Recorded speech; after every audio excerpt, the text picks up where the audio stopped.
Okay. All right, folks, here we are. That's right. Here, it's getting dark. It's dark in AT&T Stadium, but guess what? And I know why it got dark real quick. The Yeah. Houston Texans came in first. They first time appearance on Monday Night Football since 2019, and defeat the Dallas Cowboys 35-10. Texans, like I stated, this is their first appearance since 2019. And like true house guests, they came in and kicked over the furniture and left all kind of stains on the carpet and everything. Elvin, your quick comments on the on the Texans performance against the Cowboys, and for folks that's wondering, is Mike McCarthy still have a job? Who else is going to take this job for the end till the end of the season? And that's just my comment, real quick. Yeah. Well, first off, 34-10, not 35-10. Thank you. All But right, 34. secondly, you bet.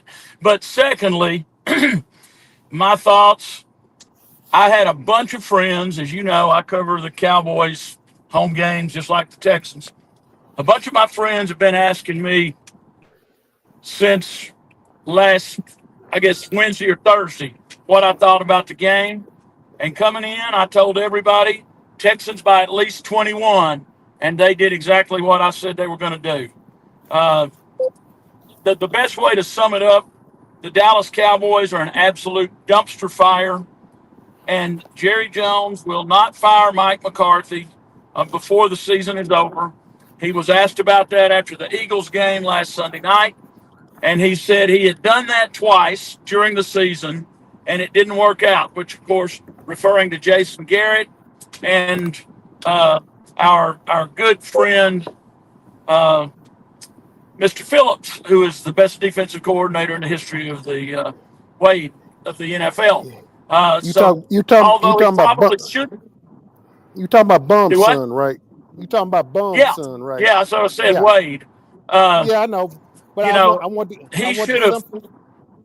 I just want to give some clarity to that for some people who did not Yeah, know. you bet. But Jerry is not going to fire him before the end of the season. The money right now is on Belichick. The only reason I think Belichick might take it because it is the Dallas Cowboys, and he would have a lot of visibility.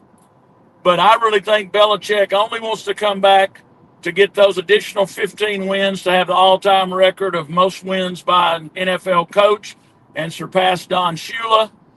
And, if he can do that, I think he'll hang it up. But I don't know anybody in their right mind that would want to become the head coach of the Dallas Cowboys because Jerry lost a ton, as everybody knows, in free agency this year.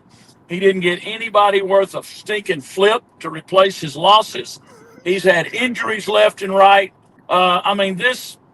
This thing is just going to continue spiraling downhill. I went into Mike McCarthy's post-game press conference like I always do at AT&T Stadium, and being polite, he doesn't have a clue what button to push. I mean, it's obvious they don't have a clue what to do.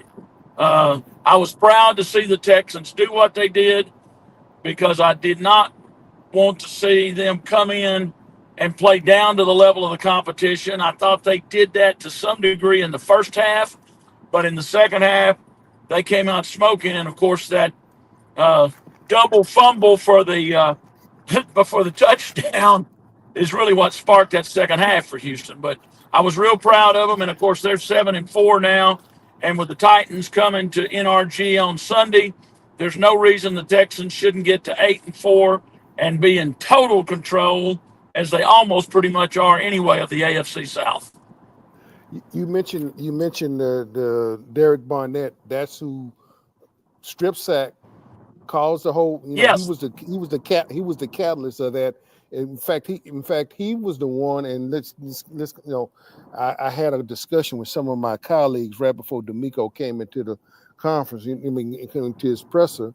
That was the first touchdown that the Texans had scored in the second half since the last touchdown, and that was at the 7:47 mark up against the New England Patriots in Foxborough, and that's when Damian Pierce went 54 yards for a right. score, and that was the last time the Texans had scored a touchdown in the second half, and up until Wow. that point. So And some folks say, well, offensive touchdown. I don't give a flying flip. It was a touchdown. They had not How? scored a touchdown offensively or defensively since that point. So the bottom line was the Texans broke the drought, and uh, Barnett, heck of a move. I mean, he called, he got a sack, strip sack, created a fumble, and then all Yep. of a sudden, and then P, Petrie, Yep. hit the other guy and then caused another fumble, and then in turn, what that caused was a situation, and then he was able to scoop the ball back up. Basically, it was two fumbles within the play, and so he was able to pick up and score, and that pretty much sort of moved the Texans to a position of dominance. And from that It point did. forward, they woke up and they basically just gonna put it there. They laid the wood to the Cowboys. Okay. They Yeah, laid the wood to the Cowboys tonight, folks. they So did. no, there's no ifs, ands, and buts. There's no another way we're gonna get around this. So that's just the way it is. So accept it for what it was worth. It was interesting that there was a stat put up on the big screen that the Cowboys had the most appearance of any other team on Monday Night Football. And I think they had a winning record on 85 and 50. I mean, I don't know if you saw the same thing. I was able to, catch it and grasp it. And, as I mentioned earlier, the Texans hadn't been on Monday Night Football since 2019. And, here the Cowboys, people trying to figure out how they next. I think they got another primetime game that they want them to flex. But I think you mentioned it to me. They can't flex the game because of the nature of the programming on Fox, so they can't get it Yeah. done. Yeah, they can't do that in the Cincinnati Bengals game. That is the Monday night game, but they do still have a Sunday night game, and they may be able to flex that. That's against the Tampa Bay Buccaneers. I mean, it could be flexed, and honestly, it should be. I mean, the Cowboys do not belong on prime time the rest of this season. Just pure and simple. Yeah, but that's America's team, man. Why not? I mean, how dare you? That's almost like you speaking blasphemy or something. Let me tell you what. I'll tell you who America's team is now. It's the Kansas City Chiefs. Are you sure? Yeah, I Are mean, you I know sure? they got beat by Are you Buffalo, but Buffalo beats them in the regular season just about every time they play. true? Uh, but True. I think they're America's darlings now. The Cowboys, with what they've done the last 4 years, falling apart in the playoffs 3 years, and then the dumpster fire of this year. Uh, America's team title no longer applies to the Dallas Cowboys. I'm sorry, but that's just the cold hard facts. And well, they aren't who we think they aren't who we thought they are, and they aren't who we think they are now, and they aren't who they think they are. Quickly, I got Joe Mixon 3 touchdowns tonight. He had a run for one run. He had the hat trick. He scored 3 times. I want to get a quick let Joe get in here. I got Danielle Hunter, and you weren't in the presser with D'Amico Ryan, so needless to say, I had a little fun with Coach tonight, and there was a couple of penalties called that first touchdown that was called back because the Texans first play from center, Yep, 77 yards against Nico Collins, and Larry Tunsil was called for offensive, illegal player downfield, which was bogus because it clearly showed he yep. was in that zone where a lineman could be. But anyway, that be that as it may, and I'm not playing that one. I'm playing the second one because Damian, Jamie Petrie, made a heck of a tackle on the receiver, and he got Yeah. penalized for unnecessary roughness. And anyway, let me just hear you the repartee between me and the coach about that one. All right.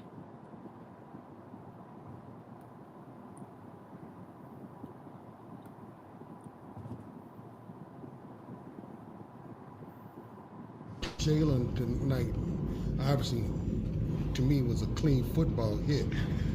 But for some reason, You made the call. I wish I could say what you're saying.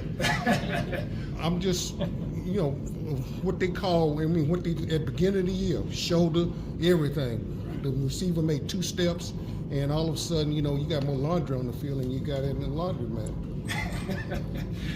what he said. No, Jalen played physical, man. That's what we pride ourselves on defensively, playing physical. Jalen exhibited that. We had a lot of guys playing physical out there today. Yeah, that was me. When you win, you can have a get. Let me bring Elwin back in. Hey, Elwin, when you win, you can, it's sort of good. We, the thing about it, D'Amico, when we put hard questions to him, he stands there and take them, and then Yep. he doesn't shy away from it. And I know because I've laid them into him, but the thing about it, he takes it for what he takes it, and he takes it as well as he gives it. So tonight it was had a little bit of Yep. levity with him as far as that was concerned. But man, it was interesting because I clearly asked him, it was almost the same question I asked him about, say. Yeah, and I prefaced my question. I said, since I know you don't want to get a letter from the league, and we know how that works, for criticizing the official, and he said, yeah, that's whatever you say, I like that. I'm going. So basically, I'm gonna post that out there on my own, either on my Twitter, Instagram, and everything. Yeah. Even I'm gonna post that one because I'm gonna post both of them because there were lighthearted moments. But it's a tough game, and let's face it, It is. good coaches, bad coaches. I know Mike McCarthy is not like he doesn't know football. He's a Super Bowl winning coach. Right now, the Cowboys are going Yep. through some tough time. They're going some tough times, and so we know what it's like having covered the Houston Texans, and even prior to that, covering the Oh yeah. Houston Oilers. We know what it's like to go cover when teams are bad and everybody's down on them. So when you have a lighthearted moment when you can win and the coach can share into that, I think it's pretty good, at least from the members of the press. It's not like we going soft on them or anything, but you know what? Yep. Enjoy the moment, and that's my whole forte. Oh, Enjoy the absolutely. moment. You know what? Like I say, it's still football, folks. Guess what? The sun's supposed to still rise, later on this morning. So that being the case, that's where we are. Uh, Quickly, Joe Mixon had the hat trick tonight, and let me just like to get Joe in here, and then I'm gonna get your closing point because I know you're almost home, much because I know you were flying down the road. Aren't you Oh flying no. down? No, I got about another hour. Okay, hold on, man. One thing I appreciate that I'm able to be in this position, but when it come down to it, it's a team effort. And without, the linemen blocking, the fullbacks and tight ends, even the receivers going in and making huge blocks, bro. I mean, like I said, them boys, they all bought in. And one thing I could do is just appreciate, their will and want to for key blocks down the field, man, and big blocks in the box. So, for me, I just got to keep on setting the tone, keep on having the boys fired up, and keep finishing. I think that, like I said, we're in a great position where we at right now, man. So just got to keep on stacking. Yeah, like I say, it was interesting. Joe ran hard tonight. In fact, Joe has ran hard since the very first game, Elvin. No, Oh no yeah. if, no ifs, ands, and buts about it. You know what's interesting? Watching the Cowboys and seeing a shadow of Ezekiel Elliott out there running. I mean, we that's and this is how bad it has gotten for the Cowboys. That you Yeah. say and somebody has to call his name. Oh, that was Ezekiel Elliott on the reception, and you go like, hey man, he's just a shell of himself. This is not the same Zeke that we saw coming into the league. He's done. He's finished. There's really not nothing left in the tank for him. So No, and there's and nothing there. yeah, and you look at the body language of the Cowboys tonight, and even when they were in the contest, their body language betrayed them. They didn't look like Yep. they didn't look like they were just trying to let's get this over with. That's what it Yeah. looks like. Exactly. You Exactly. know, And the one thing that I saw tonight, AD, that I was impressed with, and granted, I know that was not the Detroit Lions coming at the Texans offensive line, but CJ was only sacked once tonight. I thought the line did a much, much, much better job of protecting him, really, than they've done all season. Yeah, he got sacked once. That was a blitz on the A gap Yep, and they still got to work on that. But it came through the A gap. But you know what? They cleaned up a lot from last week, they and did. they're gonna continue to clean up a lot. And so you have to take it for what it's worth. I think that I think how on the list for draft picks coming up in free agency the you got Texans got to look at some interior offensive linemen, Yep. i.e., maybe another center, but primarily guards. And maybe if they can come up with a tackle, so be it. I think either through the draft or free agency, they're gonna have to restock the line. That's no ifs, Oh ands, yeah. and buts about it. I Yep. think that's a given, and we might well go ahead and just hang your hat on the truth and tell it for what it is. But anyway, I think they are sufficient. They they played hard. They blocked good tonight, and they kept for the most part. And let's face it, some of CJ's passes tonight really was on his footwork because he really Yeah. was not. He really was not pressured that hard tonight. So No. I tip my hat to him, man. I tip my hat to him, and good for him, and I appreciate everything as far. All right, Elwin. I tell you what. I know it's a little late, and I know I want you to get on home. I know I had the nail hunter here, but I'm gonna go ahead and post it out on social media because I'm going to get out of here. Where I can go grab me a quick night's rest over some friends' houses down here in Cedar Hill, and then I get up in the morning and go on to the or later on this morning go to the house. But anyway, man, I appreciate you. Good seeing you, man. I mean, Yeah, uh, brother. everything was great. You have a good time. Be careful going home. Will Will do. we see? I'm trying to see. Will you be down Sunday I or plan on no? it. Okay, okay, all right. Tell you what, we'll look to see you Sunday, and then we'll look up to hook up again on the corner then for Sunday because the Jacksonville Jaguars coming to town. So hopefully we don't we not we I hadn't was bought thinking it was food. the Titans. I meant the Titans. You're right. Okay. Tennessee. You're right. It's Tennessee Titans, but Yeah. regardless, it's a team that they can't just throw the helmets out on the field and think something's going to happen. The No. Texans got to come and play. That's the Yeah, they bottom can't line. play down to the level of the competition. No, if they get a chance to get up on top of the Titans and put them away, they need to go here and Absolutely. put them away. So, hey, my good friend, be careful going home or the rest of the way. And I'm going to pull out of here. Appreciate it. You take care of yourself now, okay? Hey, will do, and I hope you have a safe trip back to H Town tomorrow, AD. All right, we'll do. Thanks, man. You take care now. You bet. All right, folks. As Elwin, wish him safe travels getting back to Gilmer. Um, we got a chance to play. I didn't play Danielle Hunter. Also, Tim Settles. Texas, as I mentioned, Texas got 5 sacks tonight. Danielle got 2 of them tonight, and Coach Danielle for the last couple of weeks, even against the Detroit Lions, he had been steady coming. So, anyway, the Texans finally got together. I think the best thing that happened to them, they got touchdowns scored in the second half. That was critical for them, and I think was critical for their psyche, for them to be able to score touchdown offensively and defensively. But the fact that the defense was able to get, break the ice with the strip sack and then score, in fact, 2 fumbles within the sequence of the same play. So, I tip my hat to the Texans defense for hanging in there and staying in there. So, final points. Look to see you coming Sunday from NRG Stadium as the Tennessee Titans come roll into town as they take on the Houston Texans.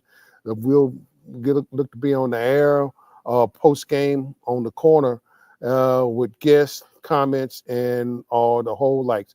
So from AT&T Stadium, this is your man, Adolphus A.D. Moore, getting ready to sign off. Go lay my head down for a little bit and just grab a quick night of sleep and go home. Hey folks, be careful, be safe. Ciao, I'm out.